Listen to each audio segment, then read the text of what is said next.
Proton के ही magnitude के equal होती हैं। और हमारे पास जो प्रोटॉन का मास होता है वो इक्वल होता है 1.67 ज़रबे 10⁻⁻27 किलोग्राम। ये प्रोटॉन का मास आ गया। इस तरह के न्यूट्रॉन के ऊपर नो चार्ज न्यूट्रल पार्टिकल, इसका मास 1.67 ज़रबे 10⁻⁻27 किलोग्राम। प्रोटॉन और न्यूट्रॉन का मास सेम होता है। प्रोटॉन के ऊपर चार्ज पॉजिटिव, इलेक्ट्रॉन के ऊपर नेगेटिव।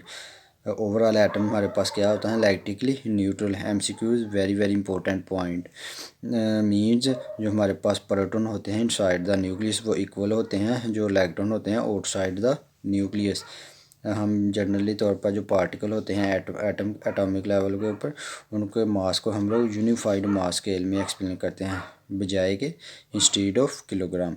1 यूनिफाइड इक्वल होता है 1/12 mass of carbon atom. 1 unified equal होता है 1.6606 ज़रबे 10⁻⁻27 किलोग्राम। जैसे अगर स्केल के ऊपर प्रोटॉन और न्यूट्रॉन के केस में देखें तो इसकी वैल्यू होती है 1.007 यूनिफाइड। अगर न्यूट्रॉन का केस देखें तो उसमें वैल्यू होती है मास की 1.008 यूनिफाइड।